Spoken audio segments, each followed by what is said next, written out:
Me and Drizzy back to back, it's getting scary. If you fucking with my eyes, just don't come near me. Put some bins all on your head like Justin Terry. Whoa.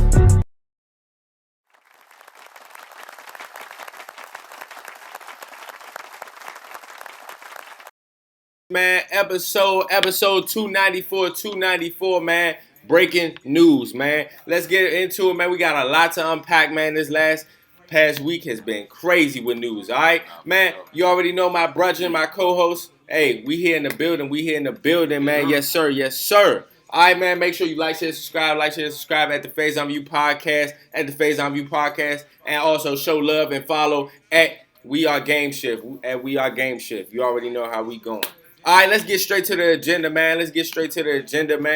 All right, we're going to give our shout-outs to Rihanna, set to perform at the Super Bowl halftime, man, show in 2023. Amazing news, all right? Celtics head coach Ime Udoka, all right, suspended for the 2022-23 season, all right, after he was having an consensual affair with the Celtics staff. More details will be announced on that. LL Cool J and many more hip-hop pioneers check Akademiks, all right, after he calls older Raptors dusty on his stream, okay? And moving forward, subscribers Q&A. Why is it important we focused on what is rather than the what if in life, okay? And lastly, would you rather see 1,000 years in the future or 1,000 years in the past? All right, let's get right to it, man. Man, let's just show our gratitude and respect to Rihanna, man. Man, bow down to her, man. Hey, take a bow, for real, because guess what? After that performance, man, with Snoop, Dre, you know what I mean, Eminem, 50, man, legendary, Mary J. Blige, you know, Kendrick, it had to follow with another great, man. You know, Jay-Z wasn't going to disappoint on this. You know he wasn't going to disappoint on this. At first, it was some headlines about, you know, Taylor Swift, you know, a week before, but I feel like this is very much so fitting, man. Very much so fitting. Shout out to Taylor Swift. I think she's great. I think she's definitely one of those artists who is Super Bowl halftime worthy for sure. But Rihanna is... It's Rihanna. I'm taking Rihanna. Rihanna is Rihanna. Come on Rihanna is her. Like, come on she's now. really her. Like, for real. Like, you're not even songs gonna get I that. never want to hear... Disturbia, Run This Town. I hope she brings out Jay and Kanye. That's just, you know, my preference. And I love Hard. Yeah. I'm so hard. Yeah. I'm so hard. Yo, she gotta play it. She gotta play it. We know Drake ain't gonna be there, but I want to hear that word. Nah, I gotta hear that. Rihanna got the joint. Nah, she been out here. She got the joints, man. For sure. Dang. She's like that. Longevity. Yeah, longevity. Her and Chris Brown have been doing this since like 05, bro. For sure. And you think about it, she's been out the game musically for like 6 years now. Yeah. And for her to still be on the top of the tops, especially just in music, man, she's a legend. She's an icon. All right, man. Shout out to Rihanna, all right? Man, let's get into it. To your head coach, man. To your Celtics head coach, man. Y'all tripping over there. I don't know what's going on with y'all, man. Coach Udoka, man, suspended for the 22-23 season, all right, after he was having a consensual affair with the Celtics staff. More details will be announced. That's my issue right there, bro. Just to start off, my issue is that all the details weren't presented in this situation. And to start off on a serious note, I'm upset that, you know, this is getting headlines. This has been talked about from every platform. But we're not talking about Brett Favre and what he's doing in Mississippi and stealing from his own people. We're not talking about literally in the same league, basketball league, owner of the Suns, you know, calling N-words and just being nasty in regards to who he is as an owner when you have African-American players. You know what I'm saying? All that stuff's swept under the rug when this is brought up. But back to Ime Udoka, man. We all know the jokes, bro. We understand that he's with Nia Long. But this is not the gist of everything that's going on. We always say, make cliche as may be, bro, you never mix business with pleasure, bro. You sacrificing everything. You just went to the finals, bro. Your first year. As our head coach. First year. Got a lot of brothers getting head coaching jobs in the NBA, man. And that part right there, bro. And at the organization, at that being the Celtics, bro. Come on, man. Shout out to our intro. Come on, man. For real. Like I felt like this whole storyline was just distasteful in regards to his actions, in regards to the whole organization actions, because y'all let this information out and y'all didn't give us any details, and then you let the woman get slandered for for being married and messing around. Just for being a staff. You know what I'm saying? We don't know who we got allegations. And, people have walked back statements and things of that nature because we don't have all the details. But, it was alleged that it was one of the VP's, VP's wives that he was messing with. To say the least, regardless of anything, bro, like, come on now. This is the place you work. These are players that look up to you. These are players that you're leading. You know what I'm saying? I don't even know where you go from here. And then the fact that they suspended him for a year and not fired him, I want to hear all the news. I want to hear all the details behind this, bro. It don't make sense. Yeah, as a Celtics fan, I'm definitely upset.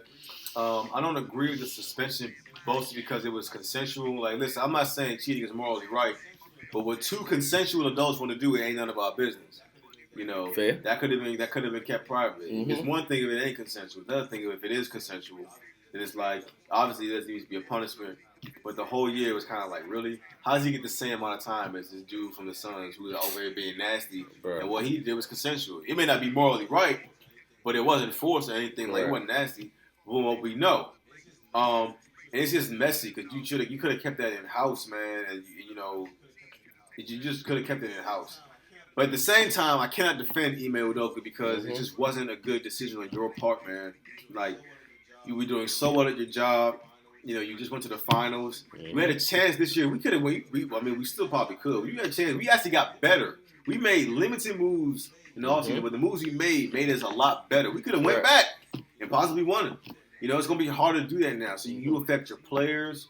You affect your fiance at home. And you have a young boy. You have a young 10-year-old boy, who's affected by this as well. My father always said one of the main reasons why I never cheated was because I didn't want to lose the respect of my kids. So I knew if I did something like that, my kids would never look at me the same. And he's right. Like, I think it would shatter me into pieces if I found out my dad something like that. Like, I would be irreparable. Like, you wouldn't be able to put me back together. For sure. So I can only imagine how this 10-year-old boy feels. So it affects that. So it's like as much as we don't agree with how the organization handled it, I can't defend it too you much. can't defend that. No. You didn't make good decisions. Your actions is what led to this, everything that happened.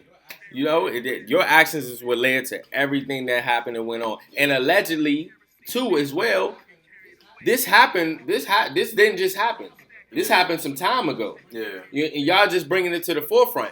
That's to what you were saying that, hey, at the end of the day, cheating is wrong, and you have a fiance, you have a son at home, but also in the same regard too, it was consensual. So why is that information being put out? And if you were going to give him any consequences, make sure you guys are providing all the details. Exactly. You can't be secretive later. Because you being secretive, he messed up. And Maine Udoka, he's wrong. But those other parties that probably are not involved, that are going viral, and their faces are being put on platforms, that's not right. Nope. So you leaving everybody to be up into question and up in arms and trying to figure things out when y'all not giving us the full in-depth information, bro. Sure, because for all we know, some of those women are married. And now they got to go home. Their husband reading things. They got to go home and call their husband. Oh, really? Wasn't me. Right. But like, you messed like, you don't know whose home you messing up. Facts. I just thought about that. Like, shoot, for all I know, you don't know who was in a relationship, who was married out of those women.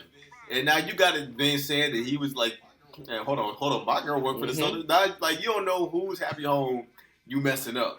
Just by doing that. I just don't like the attack on the man's character. I'm not saying what he did was right, but I think I don't like the point they're trying to make. Correct. Trying to publicly attack his character. Correct. Because obviously what he did was wrong. Because we don't see you publicly attacking the Suns owner. Y'all said something in a swift moment. You don't see you publicly attacking Brett Favre, who has stolen millions. Yeah, stuff like this happens under every organization. You know what I'm saying? All the time. All the time. All the time. All the time. Especially way back then in a different era. Yeah. But it's just like, yo, I feel like y'all was definitely trying to make a point.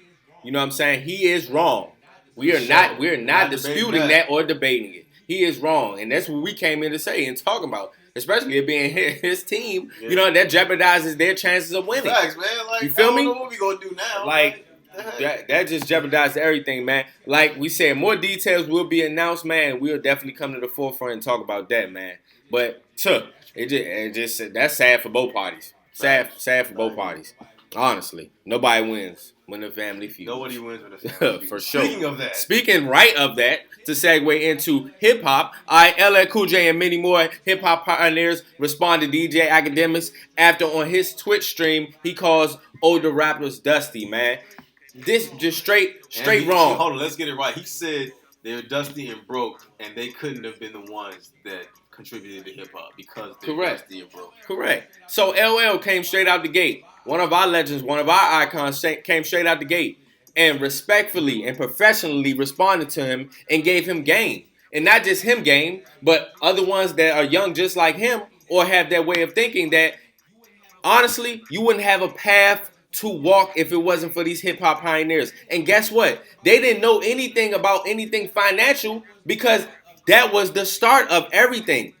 Think about, like you said before, it's been 50 years since hip-hop was birthed. That's not a long time. And we are the top genre. Hip-hop is not just about music. It's about a culture. It's about a movement. And these pioneers, if it wasn't for, like we talked about, the Russell Simmons, if it wasn't for LL Cool J, if it wasn't Grandmaster Flash, if it wasn't for, etc., Cool G Rap, Rakim, MC Shank, the list goes on. So, DJ Akademiks, you have a platform. We're not disputing that your platform is not good for hip hop. People can dispute that. But also, yes, you're giving a lot of these young folks these opportunities and a platform. But you need to be responsible for what you say out your mouth and your platform as well too. And then for you not to even understand that you're saying this in general. If you wanted to specify something, you should have specified it and kept it to one person. But now you're disrespecting the whole culture in which you are eating off of because of these people. You know what I'm saying? And like I don't like it. I hate the fact that we have to talk about this, and also we always are pitted against each other. Like why are we always pitted against each other? You like LL Cool J noticed, he said we don't do this pocket watching and rock and any other genre of music other than hip hop. It's not done. Yeah. We are continuously on each other's necks about and pocket watching about what another man got. That came from our Come on, bro. We were the ones that said, you know, you gotta have money or you gotta correct. Like that. But that's also a deeper conversation. And that is a deeper conversation. Why that became. For sure. Like you said, like for me, it was just like, how dare you, man? Like you got folks. These folks built the building, and you just showed up. Mm-hmm. You gotta pay some respect to the folks who built the building. Correct. You know, and I think LL Cool J and Russell Simmons, because I didn't get to see what MC Shan said, but three guys who were the perfect guys to say something. Correct. You know, say what you want about Russell Simmons and his allegations and whatnot. We talking about hip hop. Yeah, you can't take away that. Fam, you can't take away. He said something really pivotal. He said, "Listen, you want to talk about money? I don't know, you know." Because now you got a guy talking to you who is an old guy who has money and has done something. So the very three things you were trying to talk about, here comes a guy who got all three things. And I noticed when he went back at Russell Simmons, he couldn't keep it to that. But Russell Simmons said something very key. He was like, "I don't know how many boats you have, how many millionaires have you made? What have you done for the culture?" Yes, he's one of the more popular bloggers, blog sites. Right. There's a lot of popular blog sites. Sure. What have you done? What about you? What have you done that has revolutionized hip hop? Russell Simmons wasn't just one of the label owners. You know what I'm saying? He changed hip hop. LL Cool J, Def Jam was built off his back. Off of his back. And Run DMC. When he signed the Def Jam, their office was in a dorm room. They weren't nobody. You know. And he, like, LL created the first slow rap song. All the melodic stuff, the slow stuff we love today. You know, he was the first to really do that. Hip hop was fast paced before that. And just you want to talk about GOATs, man. Like, LL was a culture. He was like, before there was a M or a J, a Nas, Wayne, Kanye, like, he was considered. For sure. We want to talk about pure dominance in the 80s. Not just the 80s, he was good. He was one of the few rappers who transcended eras. He was good in the 80s, he was good in the 90s, and he was good in the 2000s. Absolutely. You know? So it's like disrespecting people like, you know, Martin Luther King and Rosa Parks, all the people who may not have been famous, but they set a path that we're able to walk on today. And hip hop has influenced and impacted so many don't exist without hip hop. So many including things. Your platform. Absolutely. You don't get Will Smith without hip hop. You don't get Mark Wahlberg. You don't get Queen Latifah. You don't get Kevin Hart. Mm-hmm. Dame Dash and Rockefeller, they were the ones to put Kevin Hart. The first people to put Kevin Hart in the movie. They were the ones, the first believe in Lee Daniels. Right. And that's how you got movies like The Butler. Correct. You know, Rihanna, who's headlining the Super Bowl again. And to your point, hip hop is more than just rap. It's more than just what rap. He's saying. It's more than just rap. It's the culture. It's the way we dress. It's the way we talk. You know what I'm saying? It's Beats everything. By Dre, Ciroc, and all these the whole hip hop played a very pivotal part in putting the first black man in office. Mm-hmm. Like they played a huge part of making history, putting the first black man in office, man. Like I remember Obama said he called up Jay-Z to create these rallies. Like that stuff wasn't happening. Like hip hop did that. You know, that's real talk. So you have to with that. And I think about what Joe Budden said. Mm-hmm. He was like, whenever Charles Barkley and Shaq always spoke to Bill Russell and Dr. J and those guys, they never say, "Yo, what up, Bill?" or "What up, Jay?" Mm-hmm. They always say, "Yo, Mr. Russell, how are you, Mr. Russell? What are you doing today?" There's respect there because they understand what that guy did for the game. They wouldn't be able to play the game without him. People want to talk about the '60s ball players. They couldn't play for this game. Doesn't think the NBA ain't where it is today. That's not the point, right? Because of that, you had to start somewhere. You know, you have to pay respect to the people who built the building that you get to walk in. And I do think hip hop, you know, and I'll close. Like I do think hip hop needs to do a better job of taking care of its old guys. Yep. You know, we're in a. I think Jay has created a lane for the old guys. You know, before you know when you get old in hip hop, no one really cares about when you're rapping. But that's why he's special. But he created that lane. Mm-hmm. We have to do a better job because LL's right. You know, those guys, you know, they changed the world. There should be a pension in hip hop. Yes, it should. It really should. If you gave 30 to 40 years in hip hop, there should be something there for sure. To take care. You should take care of our old guys instead of you know downgrading them. That's why Rock the Bells is dope because you can celebrate your hip hop icons. And that's what we need to do more of. And then saying stuff like that. And then also, if you're trying to say something else, make sure that's said. You know what I'm saying? Because when he was just in an interview with the Breakfast Club, I understand the point where he was trying to say in regards to, okay, you have some OGs out here that look at the young folks and are bitter about the young folks and what they're doing and things of that nature, and the young folks looking up to the OGs and not having OGs because they want to be like them. Exactly. That's understood to a point. But that's not what we're talking about. And you're not directing that. You didn't say that. So that's a whole nother conversation. They was broke. Like, you know what I'm saying? That's out of pocket. And then he doubled down and said, when it comes to business, y'all didn't do nothing. They built the business. And then they didn't have a knowledge of the business. It was a fad. Bro. Like you would go to your job and then do hip hop on the side. Mm-hmm. Like hip hop literally came from nothing, man. And it wasn't, and to your point, it wasn't profound for you to do. Exactly. It was really frowned upon. It was really a frowned upon thing when it came out. They tried to cancel it at one point. Sure. Like hip hop is a lot of like they built the business. So how do you expect? And that's when to your point. How do you expect us to for them to gain knowledge and be financially stable when they were just understanding themselves and trying to get themselves in the game to where it could be profitable, how it is today?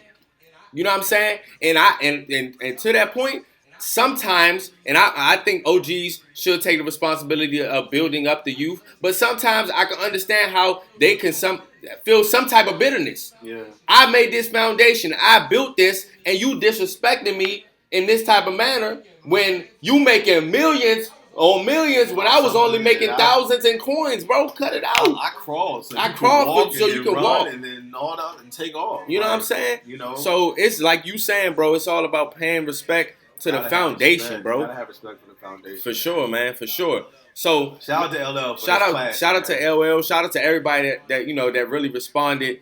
For real, because like I'm not saying that Akademiks doesn't know, but that DJ in front of your name is right there. Right there. That's hip hop. You know what I'm saying? We're not saying you don't understand that. A lot of lives, but understand your platform and understand what you're saying on it. You know what I'm saying? Because you had to know when you said you have to know. You were gonna catch heat. You're gonna catch heat. People love hip hop deep, man. Especially the guys in it. This saved a lot of lives. For sure. A lot of guys owe their lives to hip hop. For sure. Nas will tell you, man, if I wasn't one for hip hop, I'd be dead in jail. But also a lot of people. Akademiks is one of those people. He owes his life to this. That's what you're reporting on. It's hip hop. Like, it's the culture. a lot of people will be dead or in jail somewhere outside of hip hop. They're not gonna let you just sit there and talk about it. For sure. Who built the very thing that saved their life. So it's either don't say it or add context to what you're saying. That's just real. That's the real, bro. So we're moving forward. Subscribers Q&A. This one actually came from myself, man. It hit me, man. On Sunday, man, watching the sermon. So why is it important, all right, that we focus on the what is and not the what if in life? All right, during this sermon, like it hit me because the pastor was making an amazing point, but he pointed out to Moses, and when he was talking to God. And Moses kept on saying, well, what if I can't lead the people? What if I can't do this? What if I can't do that? And God simply said, what is the staff in your hand? What is the now? Because if you continuously think about the what if, you're going to deal with those insecurities all your life. What if this can't get done? What if that can't get done? If you don't practice the what is, then you're not going to be living in real time in the reality. And a lot of great things can pass you by thinking on the what ifs in life. So it's very important to thinking about the now, living in the now. You know what I'm saying? That's pivotal. Because if you're not living in the now and focusing on what is and thinking about how you can impact today, you won't see tomorrow. That's not guaranteed that you're going to see tomorrow.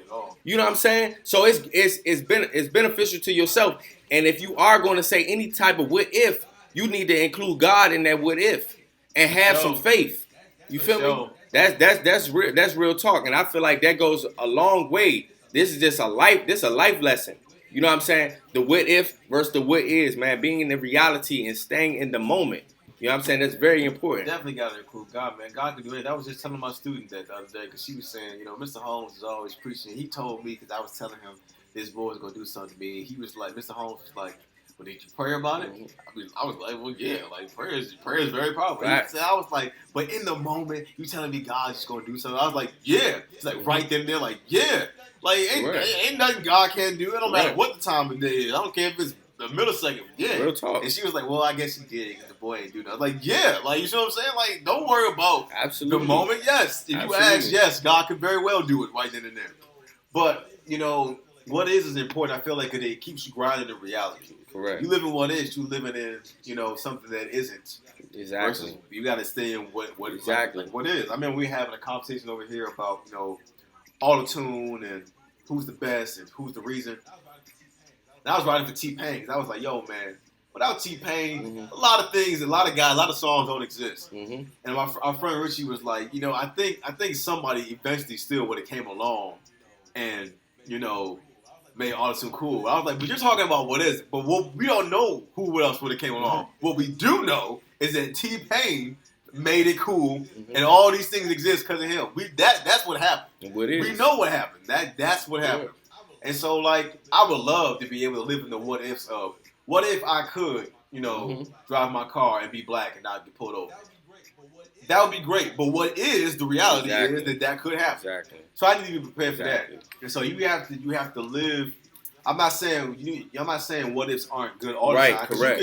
You can think about some what ifs, but it's only good to think about those what ifs if you're going to turn them into what is. Correct. You have to go after those what ifs and make them what is. I love that. So it's better to live it. It's better to think about what is than what ifs. If you're going what is keeps you grounded. If you're going to speak about the what ifs, you need to turn into the what is. Go after Facts. it. Go after it Turn and make it a what is. is. Facts.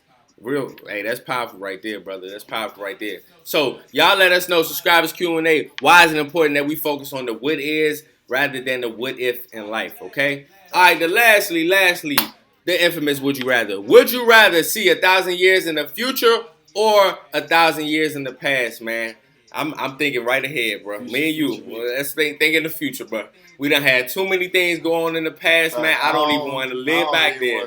I don't want to see it. I don't want to go through it. As soon as I show up, who knows what's going to happen? Right, I'm good. Yeah. Right, I am good. I am great, man. So I feel like focusing and just viewing in on what the future has for us. Like we both already know 1,000 years we won't be here, but if we thinking hypothetically, I would definitely say I would rather see 1,000 years in the future, man. I love to see what is to come. There's Holmes lineage 1,000 years from now. I love to see what that's going on. Correct. I love to see what what music is like 1,000 years now? How is hip hop changed? Like, are we still rapping? Right. How is life changed? How is life changed? Right. How? What is like, like What is it? I would just love to see, all the different possibilities of 1,000 years in the future. I think I spent enough time in school learning about the past. Right. I'm good. I've been to enough museums. I like that one. Like not 1,000 years. If you give me a choice of years to go back, I could do that. Right, for sure. 1,000 years, nah. You give me 10, probably 20 years, that's a different conversation. Yeah, I don't need to go back. But 1,000, I don't need to go back that far either. 1,000 years, like we said, we don't know what can happen, but I'd rather look forward. All right, rather look forward. You already know the Faison View podcast, man. Episode 294. Thursday, 5 p.m. Eastern time, man. Continue on this journey with us, man. Much love to you guys, man. Much love to you guys on the road to the 300, man. The infamous 300. So you already know, man. Much love, guys. We'll see you guys next week. Stay tuned. All right. 1. You already